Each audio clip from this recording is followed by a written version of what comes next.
তো বন্ধুরা, গত পর্বে আমরা দেখেছিলাম যে কিভাবে হৈপ্যা ও তার স্ত্রী মহিমা ঝন্টুদের সংসারে ঝগড়া নিজেদের সংসারে টেনে নিয়ে আসে। এবং ঝগড়ার এক পর্যায়ে মহিমা হৈপ্যাকে বলে যে মেয়েরা নাকি চাইলেই ছেলেদেরকে কোনো কিছু না বলেই বাড়ি থেকে বের করে দিতে পারে।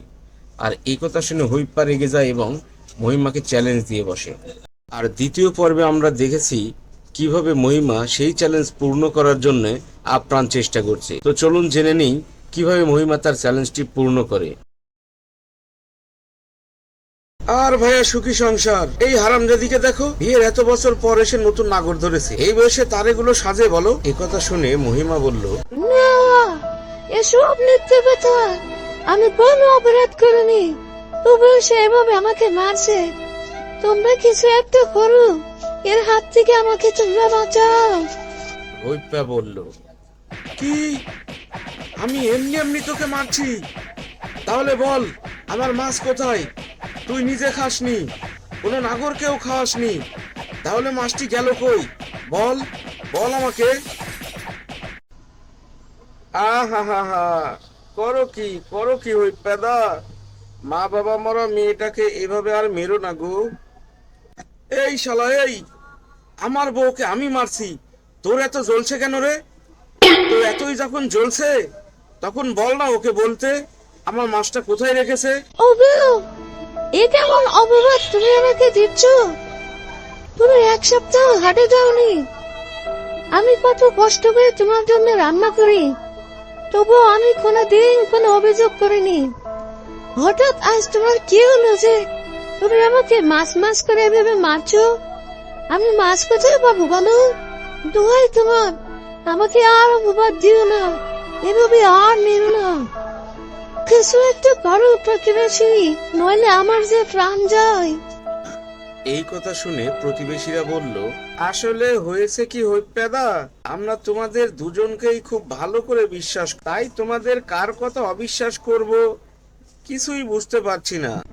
তা কিছুই যখন বুঝতে পারছিস না, তখন এখানে দাঁড়িয়ে কি দেখছিস চাদু? যা না যা, মোড়ল মশাইকে একবার ডেকে নেয়, আজ হয় মাছ খাবো, না হয় বউ তাড়াবো। হারামজাদি, আমার মাছ অন্যকে দিয়ে খাওয়ানো, আজ তোকে দেখাচ্ছি মজা। কাকতালীয় ভাবে সেই পথেই মোড়ল মশাই হেঁটে যাচ্ছিলেন। পথে হৈপ্যার বাড়ির চিৎকার শুনে মোড়ল মশাই সেখানে উপস্থিত হলেন।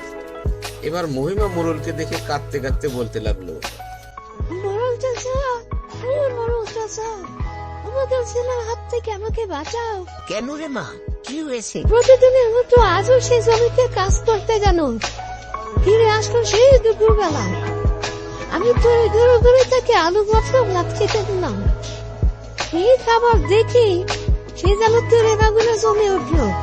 সে বলে উঠলো, খাবারে আলু ভর্তা কেন? আমার মাছ কোথায়? আমি বললাম, সেই তো, তুমি তো এক সপ্তাহ হাটে যাওনি, তাহলে আমি মাছ কোথায় পাবো? এই কথা শেষ হবার সাথে সাথে সে আমাকে এমন কেলানি কেলিয়েছে যে আমার সারা শরীর গলার মতো ফুলে গেছে। আরো বলেছে আমি নাকি পরকিয়া করছি।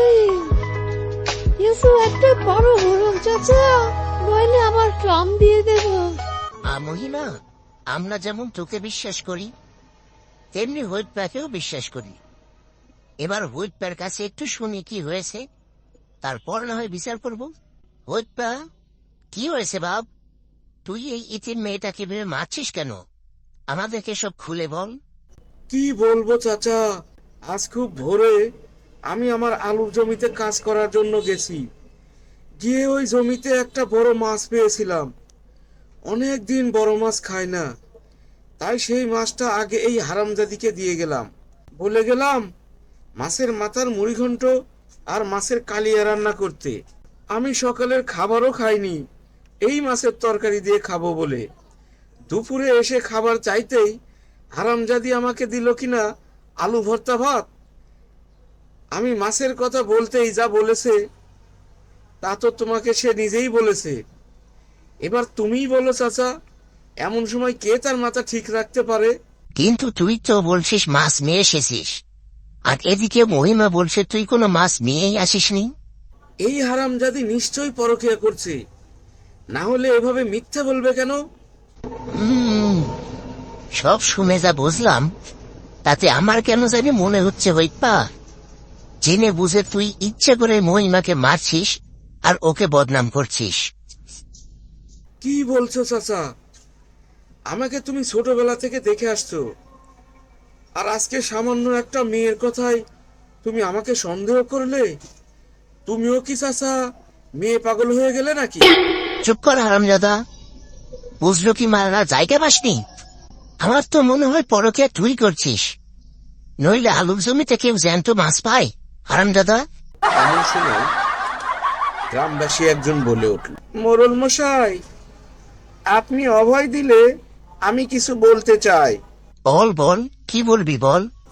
না মানে, গত কয়েকদিন ধরেই হৈপ্পাকে আপনার মেয়ের সাথে খুব রসিয়ে কথা বলতে দেখেছি। এই কথা শুনে মোরলের মাথায় যেন রাগের মেঘ গর্জে উঠল। মোরল বলল, হারামজাদা, তুই আমার মেয়ের সাথে টাইমকিবাজি করছিস আর এই এতিম মেয়েটাকে কলঙ্ক দিচ্ছিস। এই গ্রামবাসী, তোরা দেখছিস কি? আগে মার হারামজাদাকে, পরে দেখছি কি করা যায়। গ্রামের সবাই মিলে হৈপ্পাকে রাম কেলানি দিল। কেলানি খেয়ে হৈপ্পা মাটিতে লুটিয়ে পড়ল। এমন সময় মোরল বলল, শোন হারামজাদা, তুই আজ বাড়ির বাইরে থাকবি আর মহিমা এই বাড়িতেই থাকবে। আর গ্রামবাসী, কাল সকালে তোমরা হৈপ্পাকে নিয়ে আমার কাছারি ঘরে আসবে। সেখানে আমার মেয়ে আর হৈপ্পার বিচার হবে। যদি আমার মেয়ে আর হৈপ্পার মধ্যে সত্যিই কিছু চক্কর থেকে থাকে, তাহলে হৈপ্পা ও আমার মেয়ে দুজনকেই নেড়া করে মুখে কালি মেখে জুতোর মালা পরিয়ে গ্রাম থেকে বের করে দেব। যাও, তোমরা হৈপ্পাকে বাড়ির বাইরে ফেলে দাও আর সবাই সবার বাসায় চলে যাও। এই বলে মোরল মশাই সেখান থেকে চলে গেলেন। পরে গ্রামবাসীও সেখান থেকে চলে গেল। বন্ধুরা, কি হতে চলেছে হৈপ্পার সাথে পরের দিন সকালে? আর কেনই বা মহিমা মাছ নিয়ে এমন লুকোচুরি খেলছে? এই সব কিছু এবং গল্পটির শেষ জানতে হলে অপেক্ষা করুন চতুর্থ পর্বের জন্য। ততক্ষণ পর্যন্ত সবার জন্য শুভকামনা।